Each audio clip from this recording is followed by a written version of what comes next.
привет, подписчики и гости канала Travelin.rf. Я снова в Геленджике, и в этом видеоролике покажу вам дольмены и водопады реки Жанне. Я здесь был последний раз 3 года назад, снимал об этом видео. А сегодня в этом видео хочу выяснить, изменилось ли что-нибудь на маршруте. Сегодня отличный теплый день. Желаю вам приятного просмотра, а я, пожалуй, начну вам рассказывать об этом месте. На входе в эту природную достопримечательность есть вот такая удобная парковка. Кстати, обратите внимание, в сезон она платная, по-моему, 50 рублей в час стоит. Или около того. Сейчас вне сезон можно припарковаться абсолютно бесплатно. Ну, вот здесь тоже зона для парковки, хотя стоит знак, что это пешеходная зона. Сейчас, конечно, здесь ничего не работает. Куча лавок, они все закрыты.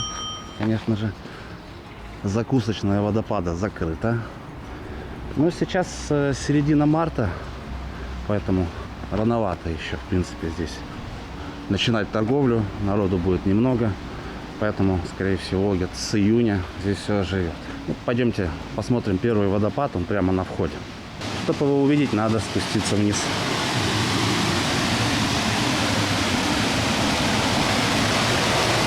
Достаточно такой сильный водопад, его высота 2 метра. Это уже река Жанне. Конечно, к июлю, к августу он частично исчезнет, засохнет под действием жары. Пока еще такой достаточно сильный. Но вот в этой чаше купаются летом. Вода там всегда прохладная. На основную территорию я пока не зашел, но вот здесь вот перед входом, перед кассой обычно стоят люди на уазиках и предлагают прокатиться до водопадов, воспользовавшись их услугами. Ну, сейчас, как видите, никого нет. Вот здесь фотографии дольменов, которые мы увидим. В принципе, можно и не ходить, да? Посмотрели на фотографиях и поехали домой. А эта касса сейчас, она закрыта. Начнет работать, наверное, с июня, может быть, с мая. За вход придется заплатить 350 рублей. Это такой экосбор. Так, ну это основная карта, по которой обычно все гости этого места гуляют. Здесь указаны основные достопримечательности. Это, конечно же, дольмены, это водопад Изумрудный. Ну, кафешки тоже тут свою рекламу разместили. В общем, мы пройдем, так, подожди, вот отсюда до этой точки 3,5 километра.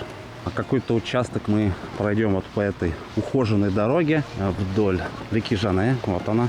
Воды достаточно немного. Конечно, все это, опять же, как и тот же водопад, летом повысыхает. Но там впереди какая-то огромная группа. Это школьников привезли.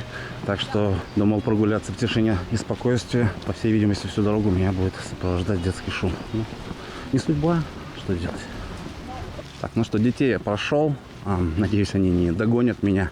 Обстановка здесь чудесная. Сегодня очень тепло, 15 градусов. Деревья, конечно, еще лысые, но кое-где появляется листва. Появляются первые цветочки. И какие-то деревья уже цветут. Ну, надеюсь, на маршруте я такие увижу. Обязательно их сниму. Вообще, как-то странно, сегодня будний день, не праздник. Как-то народу на маршруте много сейчас. Так, время почти 11. Конечно, не ожидал, что сегодня прям такой будет спрос на это место. Обычно не сезон, народа здесь практически нет, то и вообще нет. Не знаю, слышите, нет? Птички поют, радуются весне, ну, как и мы, конечно же. В принципе, пока никаких изменений я не вижу. Но вот единственное, в этом месте, видите, да, ограждение. И здесь оно провалилось. Что здесь произошло, я, честно сказать, не знаю. Ну да, получается, сель сошла. Вот кусочки забора, там даже вдалеке уже в районе реки валяются. И такой большой кусок земли ушел вниз. Здесь надо быть очень аккуратным, я лучше обойду подальше. А так, вы, кстати, знали, что протяженность реки Жанне 15 километров, и я читал, что на протяжении всей реки можно увидеть 400 водопадов. Но, мне кажется, это большое преувеличение. Скорее всего, посчитали все перекаты невысокие. Но водопады там все-таки есть, и вы сегодня их увидите. Невысокие, но водопады, тем не менее. Так, ну я прошел, наверное, уже около километра, попал на территорию так называемой эко-деревни. Тут живут общины то ли анастасиевцы, то ли дети солнца, я, в общем-то, не знаю. У них здесь, понимаю, свое хозяйство, вон там за ограждением можно видеть пасеки, здесь продают мед, вон там. В том ларечке он закрыт, ну, откроется, наверное, попозже. Обычно работает круглый год. Здесь яблони. Вообще, конечно, активная торговля. Здесь начнется в сезон также. Хотя, в принципе, круглый год сюда можно приехать и купить мед. А так, конечно, откроются кафешки. Будут предлагать кофе, чай, булочки.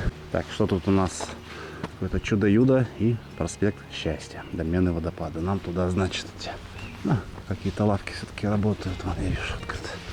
Береги продают. Да, с погодой сегодня повезло. Небо ясное, ясное. Гулять одно удовольствие на природе. Все к лучшему. Как бы это ни казалось абсурдом. Так, я вижу первые изменения, которые произошли за 3 года. Вот в этом месте стояла мельница, ее убрали. Достаточно красиво так она возвышалась, небольшая мельница. Как фотозона было место просто отличное.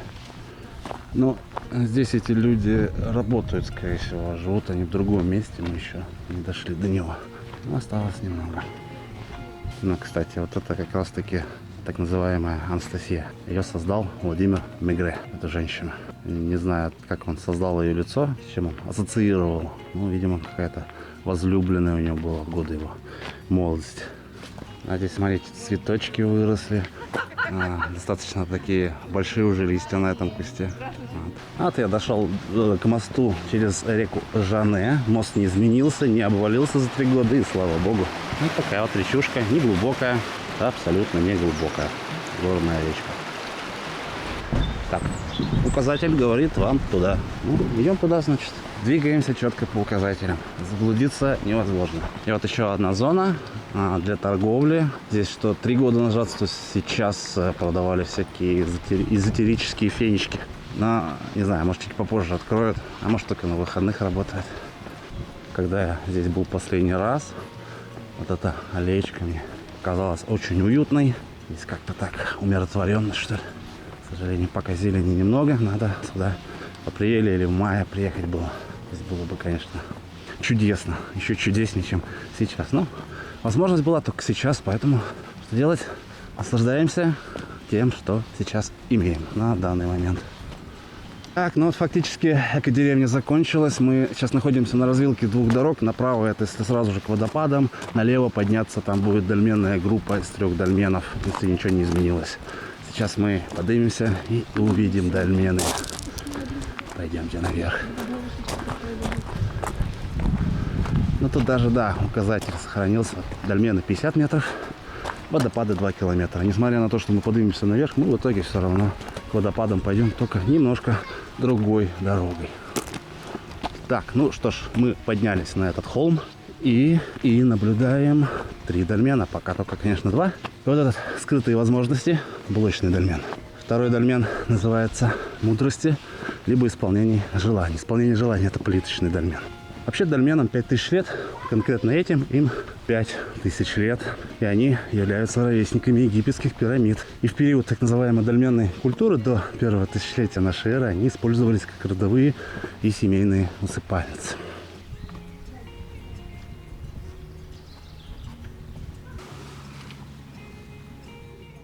Вот я гляжу, лестница закрыта. Раньше можно было по ней спуститься вниз. Сейчас она находится в аварийном состоянии. Сломаны все ступеньки, поэтому придется немножечко другой тропинкой идти. А именно, просто спуститься вот здесь. Так что ничего страшного, что лестницу так и не отремонтировали. Вот такие красивые цветочки здесь растут. Кошечек здесь много, а я с собой ничего не взял. Позорище. Не могу даже покормить бедных животных. А вот здесь когда-то 3 года назад была торговля, все такое разрушенное. Вряд ли к сезону здесь это будет интересно. Да, не знаю, посмотрим. Так, мы сейчас в данный момент находимся на территории курганной группы. Здесь 1000 курганов. Ну, кто не знает, курган с тюркского означает насыпь над камнем. Ну, то есть, по сути, это кладбище. Говорят, когда-то весь Геленджик стоял на курганах. Вот мы, по сути, с одного кладбища, я имею в виду дольмены, которым 5000 лет, попали на средневековое черкесское кладбище. Ну, тут сплошные будут вот такие курганчики, холмики. Так, ну а путь мы держим к 4-му дольмену, который называется Сила Духа. И это будет последний дольмен на этом маршруте. Дальше, пройдя еще, по-моему, около километра, может чуть больше, как раз таки будет водопад Изумрудный. Это не то, что конечная точка нашего маршрута. Я знаю, дальше есть еще водопад большой. И вот планирую я его сегодня найти, пройти дальше немного, чем туристическая тропа. Посмотрим, что в итоге я увижу. Так, вот мы и пришли к 4-му дольмену. Называется «Сила духа», как я уже говорил. Это плиточный дольмен. Такой же, как и дольмен мудрости. Такой же принцип его построения плит. Так, вот дошел до следующей интересной локации. Это группа камней неизвестного происхождения. Ну, к дольменам, я точно знаю, они никакого отношения абсолютно не имеют. Но место очень фотографичное, так называемая фотозона. Красиво. Вот сейчас еще лучи солнца падают на камни. Фотографии должны получиться просто замечательно. Очень красивый лес, очень много букв растет. Между дольменом «Сила духа» и водопадом «Изумрудный» будет еще одна обзорная площадка. Сейчас я на нее поднимусь. Там высота 120 метров над уровнем моря. В лесу высота не так сильно чувствуется, как, например, на открытой местности, где даже 40 метров покажется очень высоко. Ну, что уж говорить, высота пятиэтажного дома 15-16 метров. Попробуйте, заберитесь на 5-й этаж, посмотрите вниз, будет страшно. А тут целых 120 метров над уровнем моря. Вот такой парадокс. Так, скамеечки сохранились с тех времен. Очень здорово, что их сделали. Наверное, в дожди все размывает сильно, и поэтому подняться было бы очень тяжело. Ну вот, собственно говоря, и обзорная площадка на хребет Кацехур. А Кацехур, она с садыкского означает кабаний клык. Вот такое интересное название. Так, внизу река Жанне. Вот как высоко мы поднялись над речкой. Как я уже сказал, здесь 120 метров. Стоим, любуемся и дальше в путь. Следующая остановка — водопад Изумрудный. Так, вот вышел на замечательную такую поляночку. Сколько здесь солнца, да? Трава зеленая, красота. 3 года назад, здесь, кстати, вот когда я здесь был, 3 года назад здесь стоял огромный шатер. Очень красивый шатер. Здесь работали люди, они устраивали конкурсы стрельбы из лука. За отдельную плату, конечно. Вот.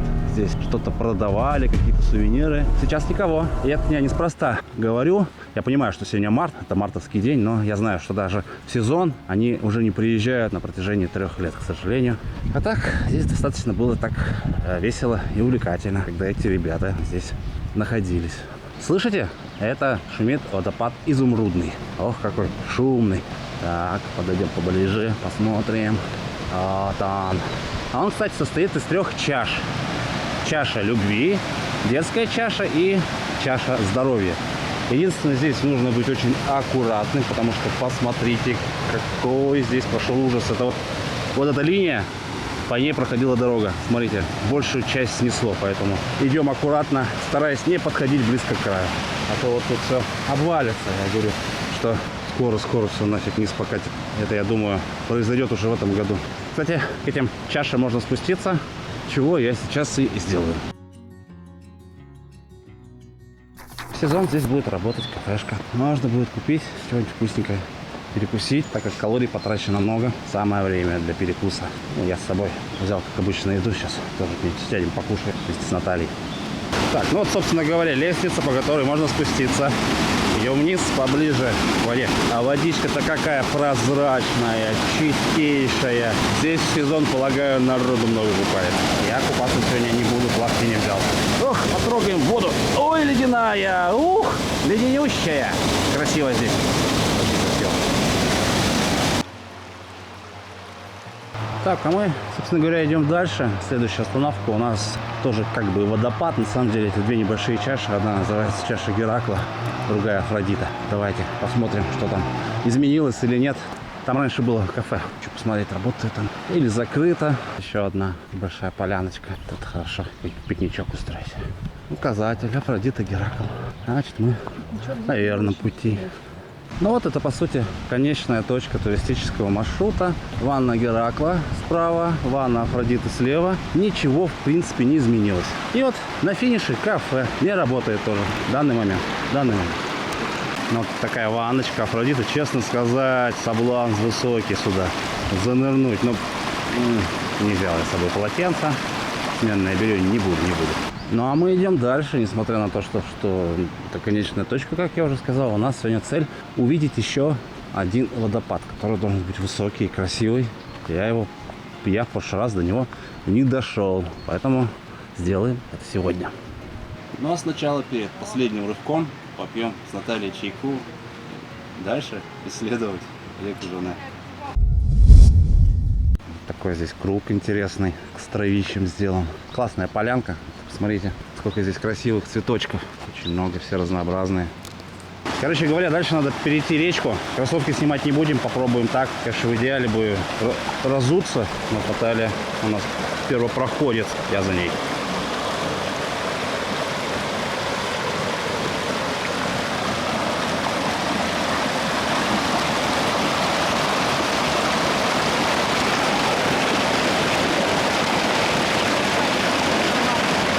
На камень. Аккуратно, не потеряй равновесие. Молодец, молодец. Теперь я. Ну что, даже ноги не замочили. Идем дальше. Надеюсь, осталось немножко. Ну, тропинка есть. В принципе, понятно куда. Лианы, да. Я думаю, тут не заблудимся. Просто идем вдоль реки. Немного сбираемся вверх. Уже метров на 20 поднялись. Тропинка все выше и выше идет. Но я вижу красные отметки. Полагаю, они должны нас привести к этому месту. Посмотрите, как высоко забрались. Но до водопада не дошли. Вон, река Жене уже, можно сказать, далеко внизу. Ну, идем. Продолжаем надеяться, что скоро увидим. В общем, от кафе Афродита прошли 1 километр. Мы то спускаемся, то поднимаемся. Река Жене то ниже, то выше. Фонтана пока, водопады пока не видели. Что-то это какая-то замануха была, наверное, для тех, кто работает, наверное, в качестве водителей УАЗиков, чтобы желающие покупали у них поездку пешком. Идти не близко. В общем, не знаю, дойдем ли вообще, сколько еще идти, без понятия. Но надежду не теряем. Вот такие крутые тут, не знаю, будет видно. Ой, отсюда сорваться, это все. Так, в итоге прошли 1,5 километра, вышли вот такая красота здесь, открытая местность, очень красиво. И надо снова подниматься вверх, по всей видимости. Не будем задерживаться, идем. Вы только посмотрите, какая красота. Даже вот ради этого мне жалко, что я сюда пошел. Даже если не увижу водопада. Красота необыкновенная. Да, путь к красивым местам тернистый, сложен. Давай руку. Держу. Опа, чуть не упал. Короче говоря, вот снова дошли до реки. И так как еще весна, вода высокая, не знаю, как тут переходить, честно сказать. Сложно будет. Ну что, решили снять кроссовки и попробовать перейти это место без обуви. Посмотрим, что получится. Надеюсь, следующий кадр будет уже возле водопада. Ну что, к сожалению, мой поход придется закончить. Дело в том, чтобы туда попасть, нужно спуститься вот по этому крутому обрыву. Ну или там ниже можно, и в любом случае надо идти вдоль реки. Река сейчас поднялась высоко, весна все-таки после дождей. В общем, оптимально сюда приехать летом, ну либо осенью, пока вода пониже, и вот идти вдоль реки. Как-то так. Ну что ж, друзья, какой вывод я могу сделать?